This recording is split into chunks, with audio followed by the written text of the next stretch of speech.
This is the Open University.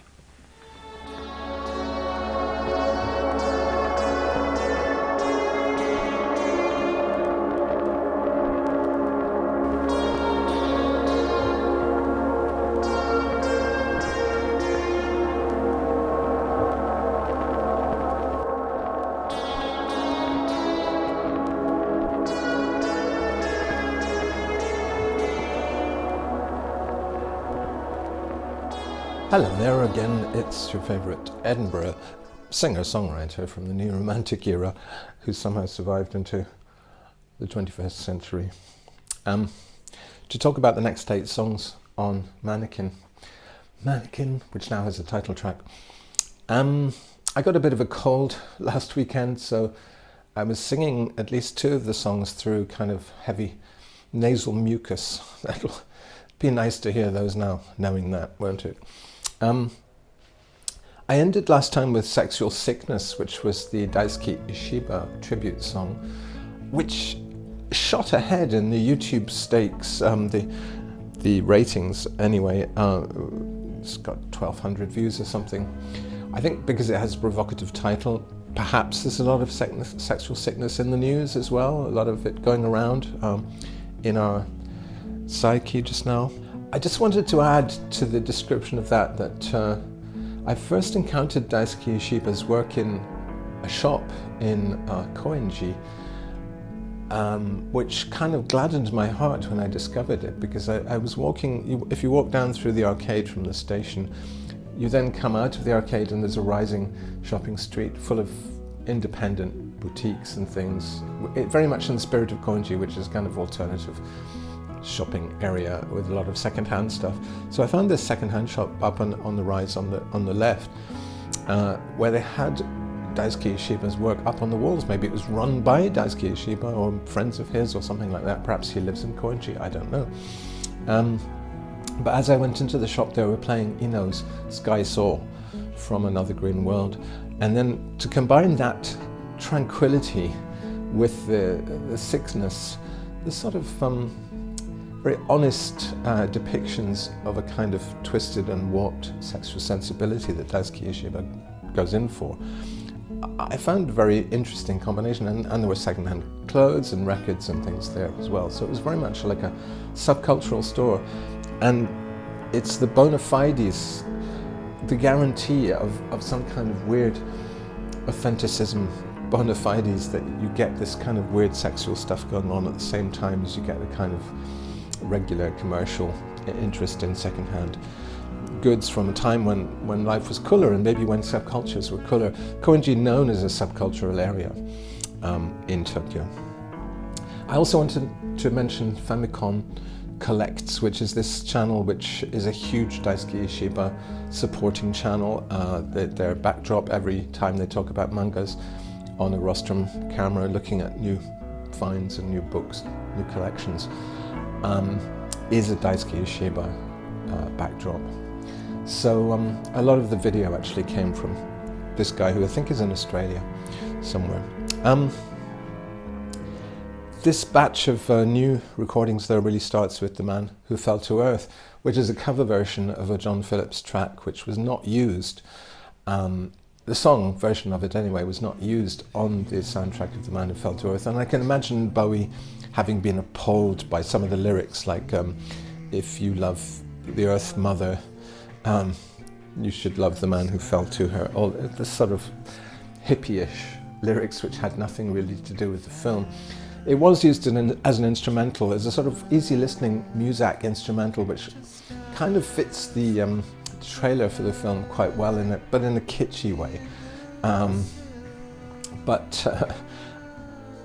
Uneasy, easy listening is very much a sub-theme in this album, quite an important idea, as it's been, you know, in my music for quite a few decades, really.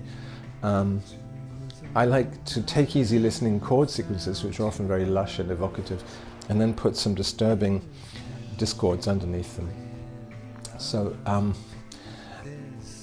there's one scene in the film where the patent lawyers who initially help Thomas Jerome Newton get thrown out of a high window, murdered by the CIA, I guess. And then you see the CIA boss who's commanded this in a swimming pool. So there's a cue called Window. And even just saying the word cue, you know, a lot of these songs are kind of like cues in an imaginary movie, or a trailer for an imaginary movie or something. That film music is very important for you know, the way I arrange and the way I think about what is music, and it's often 60s era film music that I'm inspired by. The lushness and the optimism inherent in that, but maybe something darker underneath the approach of the 70s, you know, and the darkness that brought. I'm not sure if I'll include The Man Who Fell to Earth on the final record, because I don't really need covers, and I don't know if it adds anything. I put it on there because I'd never heard it before, and I suddenly heard it and thought I'd love to cover this, but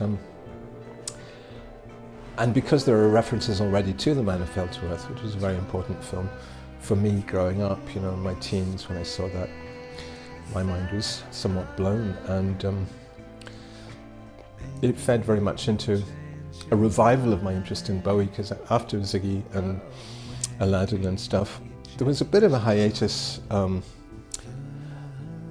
just in the sense that I didn't immediately buy the albums when they came out. I bought them a few months later. You know, my enthusiasm had waned a little bit after Young Americans, which I didn't take to initially very, very well at all.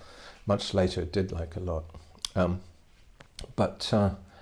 The Man Who Fell to Earth crops up in various, you know, it is partly the sonic ambience of the vibes and that kind of thing that John Phillips did bring. I'm really not sure I need it. It probably is just padding. So I'm going to move swiftly on to Lost in Love, which is one I'm proud of. This started off because Wire also is, because there's a Wire song called Mannequin, I told you last time, and Wire has been an important kind of sub-theme as well in this record, because I wanted a quirky post-punk feeling. And I love Colin Newman's solo albums. A to Z I'd heard a lot. Life on Deck is a particular favourite from that album, but I'd never actually heard Commercial Suicide, which is a record he did for Crammed Discs in 1986 in Brussels. So I knew Crammed mostly through, well, Asak Maboul, which is Mark Hollander, who founded Crammed, his band, which is a weird kind of pseudo-ethnic operation. And I'd heard Sonoko's record, Sonoko, the Japanese artist who was on Crammed and who I've run into a couple of times. And she knew my work and I knew her work. She made one album for Crammed, which is worth a listen. Yeah, Colin Newman's Commercial Suicide album, very experimental, very interesting textures. There in the mid-80s, just when I was really starting as Momus as well. With the Belgian connection, which I had because my first EP was recorded in Brussels, not for Crammed. I'd never met Crammed. I knew Michel Duval, who ran Crepuscule, a bit, mostly later in the 90s actually. But I almost signed to Crepuscule in the 90s, weirdly enough. But anyway, yeah, Lost in Love kind of started with a song on Commercial Suicide, which is called Metarkest. It's got a great Moog bass line. And somehow I felt that Colin Newman didn't really do very much with the really amazing instrumental build-up. It then becomes a very random kind of song in which he sings aberrate, masturbate, but don't complain, have your fun, but leave me out. Aberrate, masturbate, do it all, but don't complain, have your fun. So I kind of take the intro and then I develop a whole song based on the intro, which is much more a pop song than anything Colin Newman was willing to do at the time. He's a master of great pop songs too, like On Returning. But so many. But at that particular time he wasn't really doing songs. It was Commercial Suicide because he was avoiding any commercial format like a pop song. But such great arrangements and drum patterns and synth lines and things. So I kind of lifted a couple of those and really I just extrapolated a song from the bass line. It's got a call and response vocal. So, you know, I got one rather spaced out kind of vocal line, and then I came back later and wrote in the second line of a vocal, slightly differently treated, with more reverb. and a thinned out EQ, where it's almost like call and response. It's like what a great way to not have fun. It's like a commentary on the first line. But I don't know what it's about. My girlfriend Naomi actually got ChatGPT to do a huge analysis of what it might be thematically about, which she did, and showed me on the way home from work on the metro. She was making it analyse the lyric anyway, and it goes off on this huge thing about how it's like the wasteland or something, T.S. Eliot. It's about a society out of joint, or Koyaanisqatsi, the film, it's about things being out of joint, things breaking down. And the video does actually have that feeling as well, because it's showing industrial processes breaking down. It's a cutting up a fire information film from the 70s with chairs on fire and stuff. Very Colin Newman title, Chairs on Fire. With a film of the Fiat Strada being built by robots, hand-built by robots, which was the commercial claim at the time from Fiat when they got rid of their workforce and brought in robots. Actually, there's another big theme of this record is AI and robotics taking over what humans can do, and whether we now deserve to be in a museum. And what really struck me making that theme come back was how retro it is actually. There's been various moral panics or crises points going back to the 1920s, 100 years really, in which people imagined a life dominated by artificial forms, by robotic forms. And every time we seem to be getting there, Fritz Lang's Metropolis, for instance, we seem to be arriving at that, and yet it never quite arrives. So far, it hasn't quite arrived. Who knows with AI whether that moment now really has come. But there's a sense of anxiety about that right now. That's that song, and I think as a pop song it's pretty good. I've experimented with track running order and started with that track. And it works quite well as a start track. The next one I wrote was called The Sea, The Sea. And that really, because the album has a Henry Moore sculpture on the cover, which came from when I was at the flea market in my old address, Place d'Aligre. I saw a book called Art Now by Herbert Reed, which had a Henry Moore sculpture on the cover of King and Queen. It's called King and Queen, and it was actually in an outdoor site somewhere in Yorkshire, I think, and got vandalized and was then brought indoors. So what you see on the cover of Mannequin is an AI variant on Henry Moore's sculpture. And it's a male and a female figure sitting side by side, as if on thrones, but they're just on a bronze bench. And I got very interested in modernism, the seriousness and austerity of mid-20th century modernism, especially sculptural forms. And of course the other great exemplar of that was Barbara Hepworth. And there's something you'll have heard if you listen to my Hearspool series, which I made about a decade ago. Hearspool 25, Chop Chop, Knock Knock it's called. The last Hearspool has an excerpt from this amazing Monitor documentary which was made in 1963 about, I think that was 63, about Barbara Hepworth and her life in St Ives. And that's a wonderful film. It's got this very cut glass aristocratic narrative in which, well, listen to it for yourself. Barbara Hepworth came from the cool, grey north, seeking to find herself in Cornwall, and Cornwall in herself, a figure in the landscape. She came to St Ives and set up wood and stone in a warm, coloured garden high above the town, with sunlight and leaves, flowers and sliding shadows.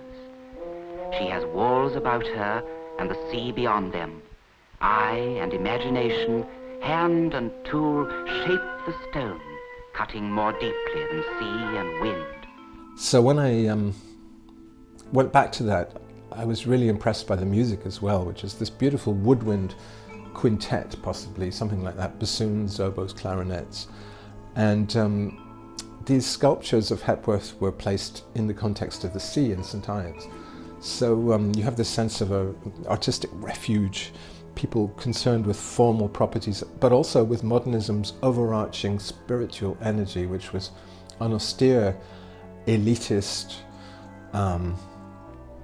almost a religious energy, where you see the purification of form as something Neoplatonic almost.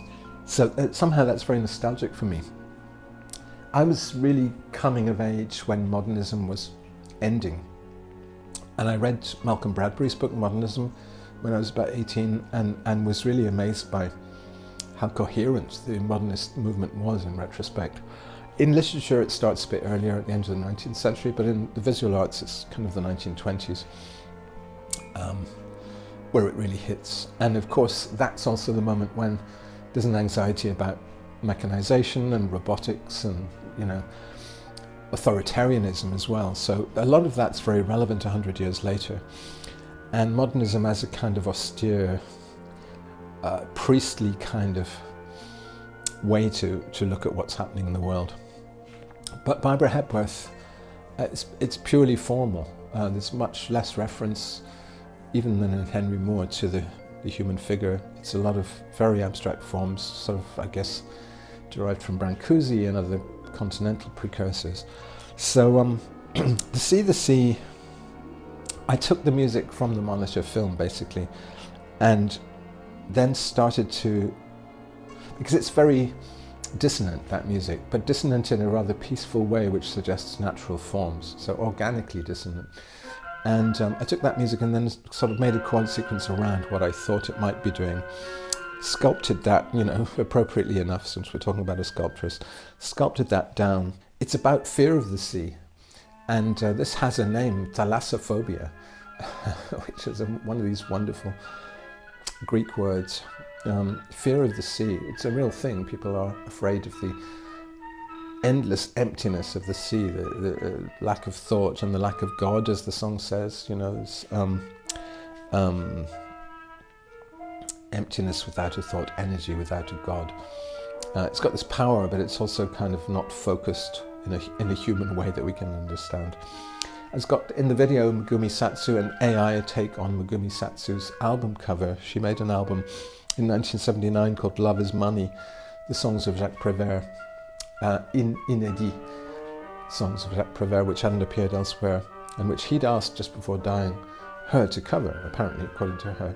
One thing I've been doing a lot on this album is there's a YouTube channel called Pelo del Perro, which is putting up 20th century classical, contemporary classical music. Very austere again and very modernist. And so what I have in the background of a lot of these songs, especially towards the end as they start to break down, disintegrate, is a kind of 20th century dissonant music coming in and disturbing the surfaces of easy listening or of you know, coherent chord sequences. So we have a bit of that going on in this one as well. Some backwards brass music and all the rest of it. Very scary.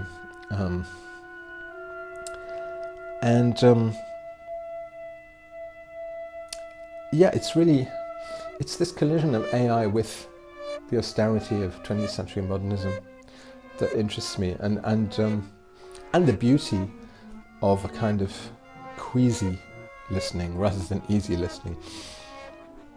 The next track I did was totally different, big contrast, Ballyshannon. This one started with the Visitors. I don't know why I was thinking about the Visitors.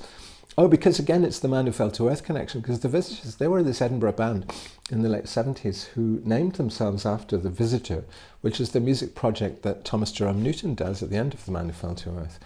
And you see, there's a scene in Tower Records on Sunset Boulevard, I think it is.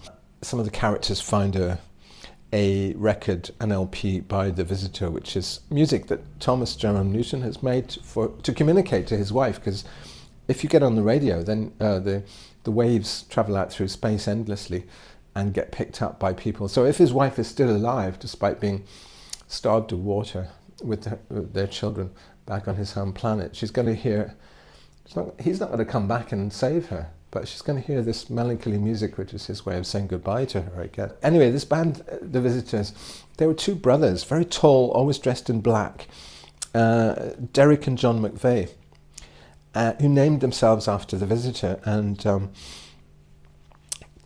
they had an EP in 1979, I think, called Electric Heat. Energy from water, model, science. I sampled the riff that with this very kind of piercing high notes, which then becomes a post-punk kind of guitar-driven thing. But I just took the keyboard that opens the track, and The Visitors, it was a funny kind of antipathy they had, a rivalry really, with the Fire Engines and Joseph Kay, who were the people that I fell in with and started my first band, Happy Family, with ex-members of Joseph Kay. They were seen as pop stars because they were getting a lot of attention by people like Finny Tribe and The Visitors, who were, ironically, The Visitors should have signed to 4AD, the way my band did sign to 4AD, but made very non-4AD music, actually. It was just, you know. Another thing, actually, 4AD is kind of a factory in 4AD. Because I was reading James Nice's book about factory records, which he's just revised and republished. It's called Shadow Players, with a great deal of nostalgia. I knew James Nice. He was in Edinburgh. He was the son of the purser at the Art College of Edinburgh, and was very much into the music scene at the time, and in fact put out a Happy Family demo on cassette in 1985, which helped to re-spark my career as Momus. So thinking about 4AD and reading about factory bands, that's why there's a Joy Division track, Joy Division pastiche on this album, and it seems like that gothic kind of new romantic period, but it was really a doomy, the raincoats with the Camus novels in the pockets and all the rest of it. It's harking back to that, which was my origins, this sort of doomy intellectual pop from the era when the NME would regularly talk about Georges Bataille and Nietzsche and people like that. Baudrillard, it was a pretentious time, which of course I loved as a literature student.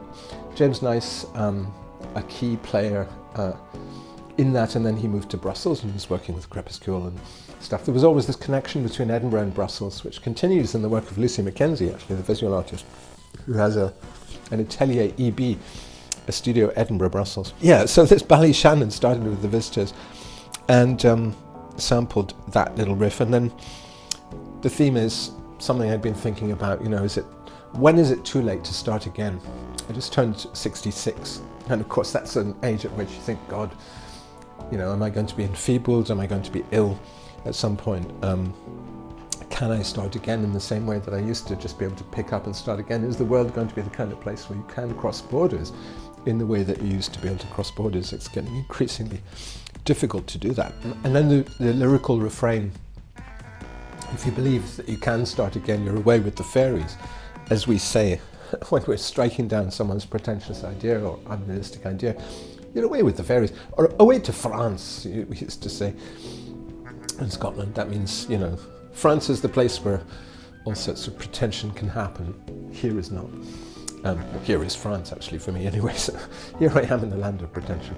But Ballyshannon, I was thinking initially, it didn't have this Irish angle. I was thinking initially about the scandal whereby Conan Doyle, after the Sherlock Holmes fame he'd won, he became the champion for various causes, and one of them was this very unlikely story about some fairies, the Cottingley fairies, where he endorsed with his fame some photographs of some apparently, real fairies which had been faked, completely faked photographs, and he wanted, for some reason, to claim they were real, or to support the people who were claiming they were real. I think there's also a bit of a Twin Peaks theme in this, because you've got owls' cries, and the owls are not what they seem, of course, in Twin Peaks. The fairies are not what they seem either. So AI generated some fairies, and AI generated some pictures of me on a nearby hilltop here. I'm sort of imitating Nureyev, doing impossible leaps and things.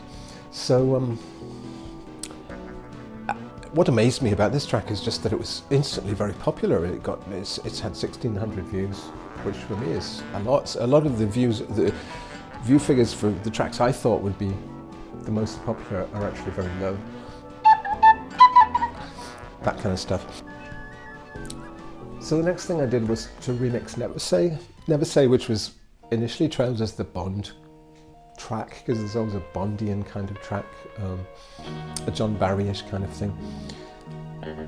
But because of the swagger and bravado of the first arrangement, I felt it lacked something emotionally. It had some sort of Angelo Badalamenti twangy guitars and things, which I liked.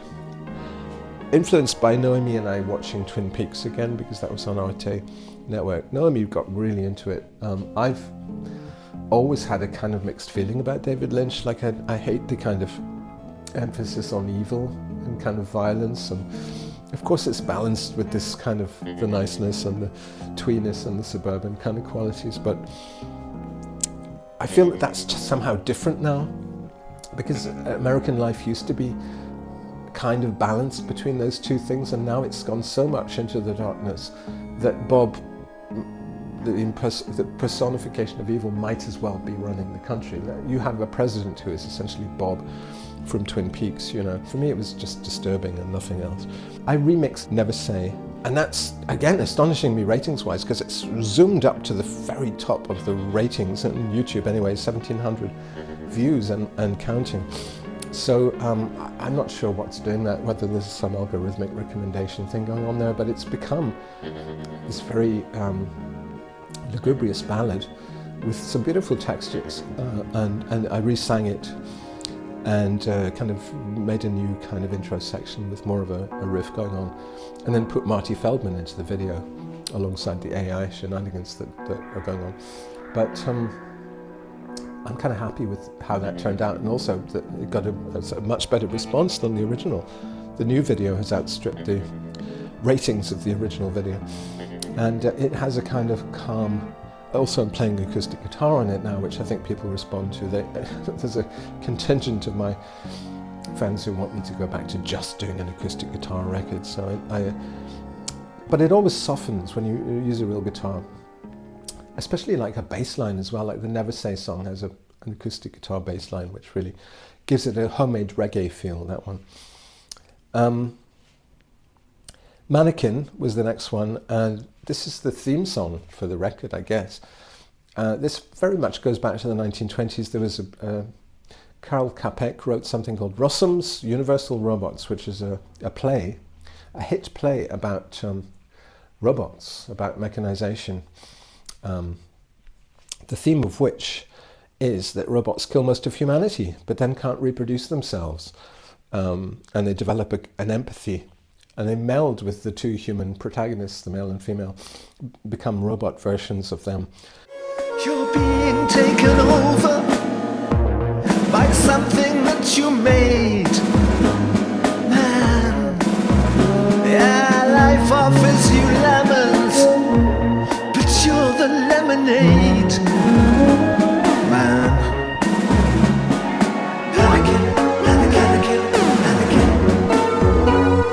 That was actually built around a remake of an Open University theme, which I think I was calling Bembo-esque or something, because it was my attempt to make something a bit like either Francis Lai or a Bembo track. And so then I sort of expanded that into the song Mannequin. Century-old fears resurface, and let's see if this time they're real. The robots really are taking over.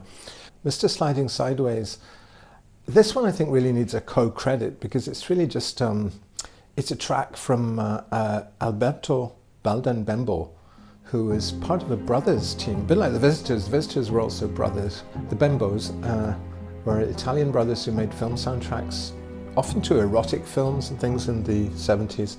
So there's Dario and Alberto, and My first exposure to them was in a porn cinema called The Classic in Edinburgh, on the south side. I think it was on South Clark Street.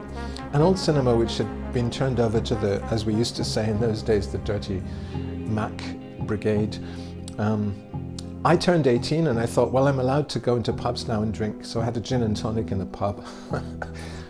And I went to a porn cinema as well. That was the other thing I could do. And I could vote as well, so I think I voted Green actually in 1978. But I chose kind of just randomly, the film that was on was Veluto Nero, which is called Black Emmanuel, White Emmanuel, pretending to be part of the Emmanuel series. It really wasn't.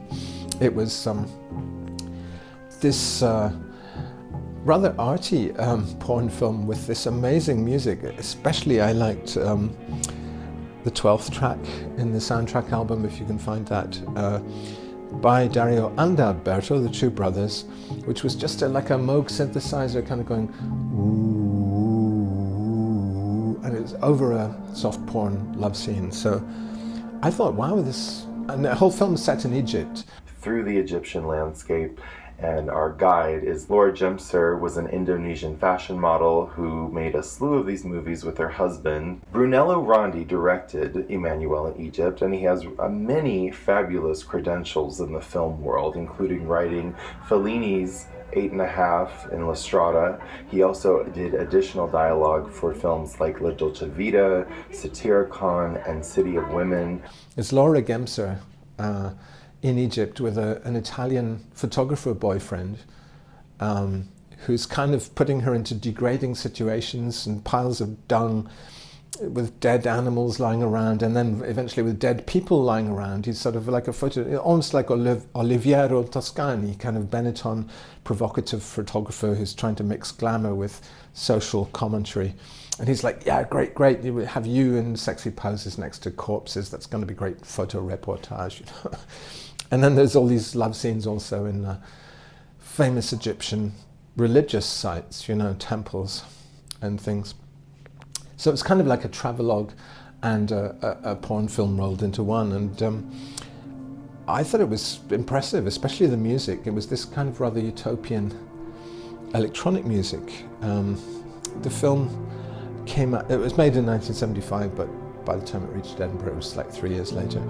So I took another track by Alberto Baldin, Bembo.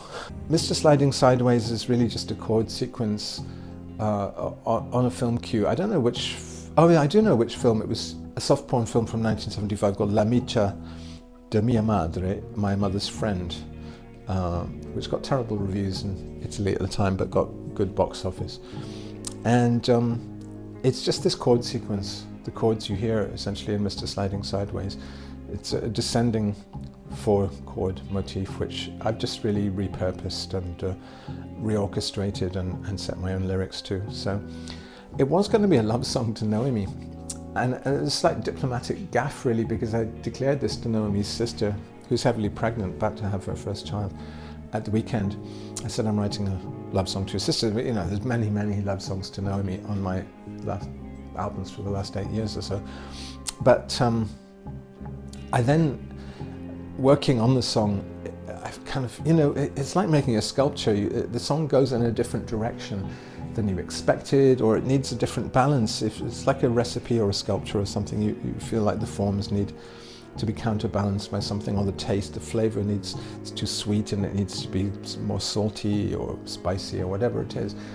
So the song went in a different direction and got this surrealist kind of lyric about a character called Mr. Sliding Sideways, an unexpected sort of character. And I even got AI to generate some imagery, absurdist imagery, with a couple of lines of which made it into the final draft. But it's more like an Edward Lear-esque kind of a sinister character who's kind of a surreal person. And in the video he becomes the beast from La Belle et la Bête of Cocteau, the actor made up with a kind of cat makeup, and he's a sinister presence. You don't know who he is. Somebody says there's a song about Cocteau. No, it's not really. It's just it's a kind of weird character. I don't know where he comes from, who he is. Mr. Sliding Sideways. He could be, you know, Mr. Consistency. He could be the devil, he could be all sorts of people. He's a principle, but a rather vaguely defined principle of something or other. And he's in space. And so I sang this with the cold that I still kind of have. I don't know if you can still hear it. And I put it again in this call and response kind of format. So often when I have a lot of words in a song, I'll divide the singing into two parts, which are on two different tracks. So it also reminds me a little bit of Mercury Rev. There's a kind of Mercury Rev feeling to it. I always loved that Holes or whatever, those Mercury Rev songs. And it's an imaginary film theme, so, and it's got an increasing dissonance again. This is something, motif which keeps coming up in this album, the dissonance which creeps in and displaces the easiness of the listening. And it makes a nod to modernist music, dissonant modernist music from the 20th century, rather than commercial music, which is always sweet, harmonic, and assonant, consonant. What is the opposite of dissonant? Harmonious, I guess. That's that one. And I think, as I say, I think I'll credit it to Alberto, the late Alberto. Musically, anyway, it is basically his composition with my arrangement and my lyrics around it. The last track I did was called The Octopus, and because I'd made the promise that there was a love song to Naomi, I thought, well, I need to do this love song to Naomi, not because I had to, because I love her, obviously, and I want that to be evident. So I'd been listening, to fall asleep. I often listen to Round the Horn with its 1960s values and its kind of smutty double entendres, I enjoy that, with Kenneth Williams on there and Kenneth Horne. And they often do musical pastiches, and there was a really compelling one called Musicals Ain't What They Used to Be, something like that. They used to have charm, singing like birds, everyone looked so grand. But now there's no arm, shouting out words people don't understand. Call others. How we love to wallow in filth, the dirty squalor. Musicals ain't what they used to be. How musicals are all four-letter words these days. And it was from about 1960, so it was, post West Side Story, I guess, but complaining that the old My Fair Lady kind of musicals were being displaced by 1960s permissive musicals, something like that. So I thought, well, look, initially I was going to make that Democracy is Not What It Used to Be, but I thought, that's a bit tedious. So it became a theme that I've often wanted to write, which is Without You I'm Nothing. I mean, there's like a placebo song called that, but many songs in cabaret exaggerate the emotional machismo, often by female singers, the emotional machismo of saying without you I'm nothing. I mean, it's a chivalric statement when sung by a man especially, of admission of weakness without his partner, but at the same time it's you can push that into very masochistic and pathetic territory if you take it too far. So but I just play around in a kind of Edward Lear-esque way, saying that I'm just a nasty octopus. Originally there were lines about sarcophagus, and anything ending in us was in there. A duck-billed platypus. That you're in, again, it's related to the sea song, because you're in an empty sea and you're alone and it's very miserable and lonely, and there's nothing for you, and so you're reminding yourself how lucky you are to have a partner. It's got a little bit of Heinbach in there, because Heinbach was demonstrating a thing called the folk tech omnichord. So again, relating it to the Grizzly song, which uses an omnichord, sample of an omnichord. Here I sample a folk tech omnichord, which is a circuit bent modified omnichord, which Heinbach makes play some very seasick kind of sounds, wobbly and wibbly. And so I sample that and put it throughout the song. And it still makes me laugh every time there's a sort of a little breakdown and you just hear this little keyboard wibbling in a sick way in the middle. Yeah, without you I'm nothing, or I'm not exactly nothing, I'm some sort of platypus or octopus. And it's got that swing which is fun. And I went back to some of the fat synth sounds on the bass, and the chords and things are defined with that, but it's got this electric crackle. So You're My Electricity, again, a very 1920s kind of theme, because electricity was relatively new for many people back then. So You're My Electricity got a little bit of The Boyfriend in the video. These golfers come from the trailer for the Boyfriend film, which ironically, the electricity was cut when I saw that with my grandparents in like 1972 when it came out. There's Ken Russell's film The Boyfriend,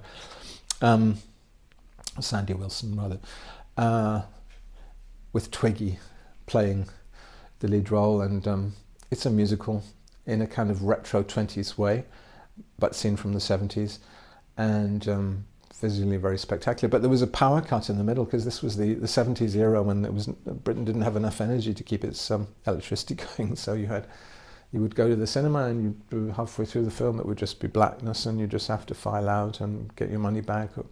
I think we got our money back. So I've never seen the second half of The Boyfriend. I've only seen the first half. But of course my grandparents would have remembered the 1920s. So for them it would have been a nice nostalgia trip, and perhaps, you know, even the power cut would have been a nice nostalgia trip for them. I don't know, that's pretty much my album as it stands just now, and I'm sort of messing around with running orders. Perhaps there'll be another track, perhaps there won't. It's 15 tracks, or 14 if we take off the cover version of the Man Who Fell to Earth song, which I don't think is really necessary. It's kind of dead wood, I think. And I don't know, what do I feel about the album? I like it. There's nothing I dislike. Now that I've remixed Never Say, I like how the remix went on that. But inevitably it reflects our times. As I've said before, I'm like a canary in a coal mine. As an artist, you're reflecting the times, and we're living through quite dark times. But then again, if you look at any period in history, people always thought they were living through the darkest of times, and then it got worse. So there's that to look forward to. See you next time. Open University.